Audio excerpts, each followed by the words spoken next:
Welcome my friends. Thank you very much for visiting my house.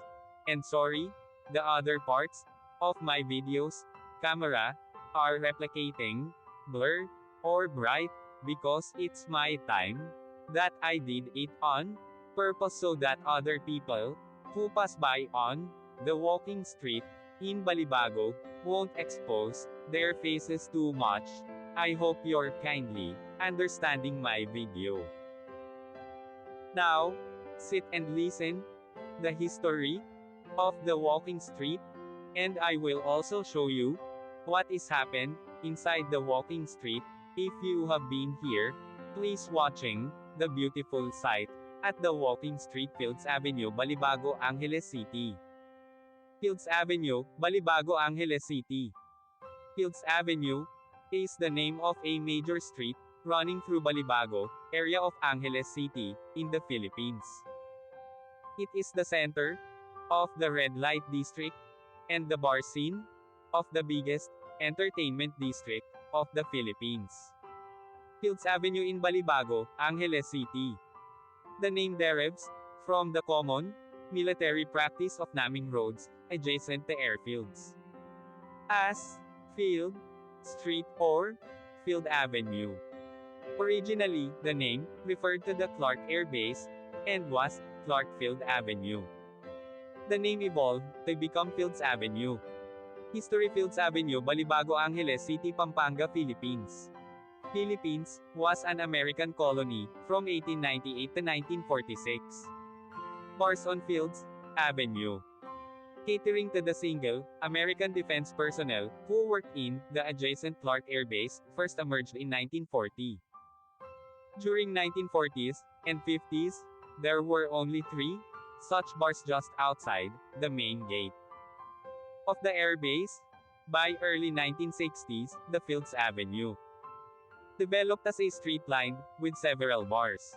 From November 1955 to April 1975, America fought Vietnam War. As the number of American troops in this war grew, more and more forces were deployed at Clark Air Base or routed through it. This led to a pro-life ration of bars, live bands, and prostitution, the latter mostly by young Filipino women, most of them either teenagers or 18 hanggang 55 years old. By the 1970s, there were more than 150 bars and prostitution joints along Fields Avenue.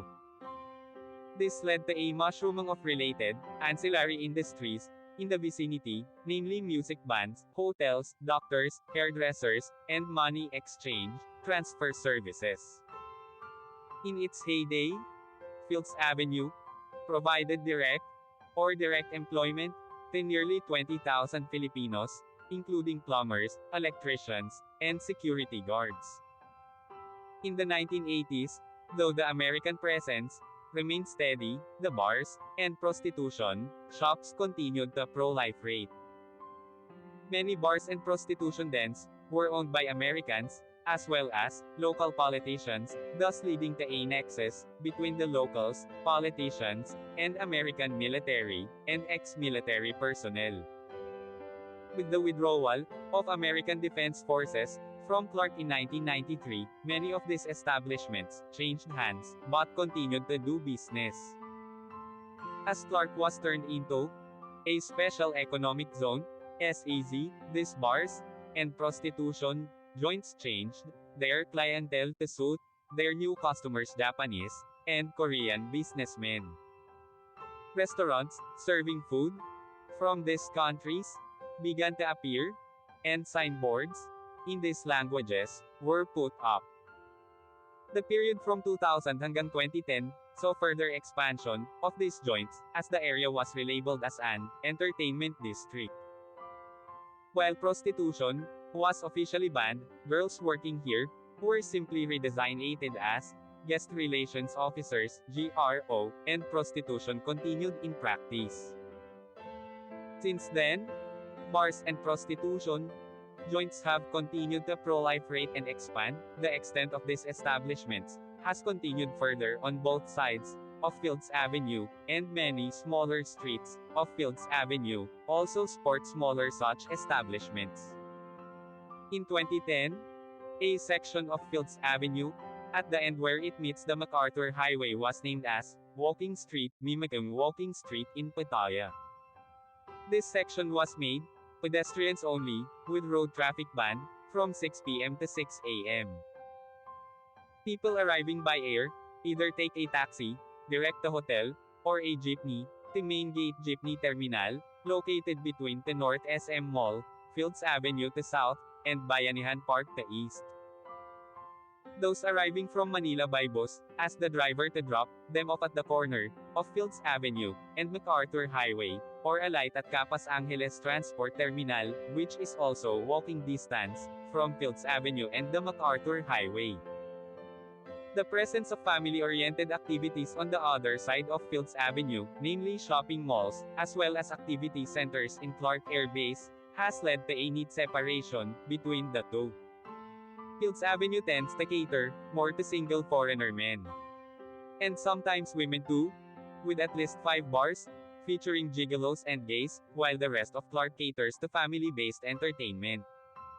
Fields Avenue remains among the safest streets in the region, with restaurants and hotels.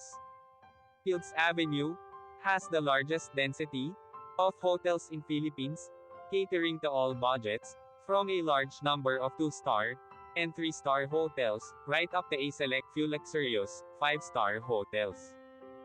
Many of the bars and hotels in Fields Avenue have restaurants attached. Fields Avenue has among the largest variety of restaurants in Philippines, with cuisines ranging from European, continental, Japanese, Korean, Australian, and a select few restaurants serving Indian, Arabic, and Filipino food.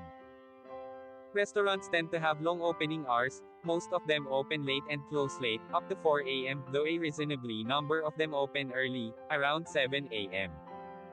A few restaurants are open 24 hours. Most Filipino and international fast food chains including McDonald's, KFC, and Jollibee have at least one branch along or near Fields Avenue. 24 Hours Police Station is located in the center of Fields Avenue. Thank you so much. See you my next video.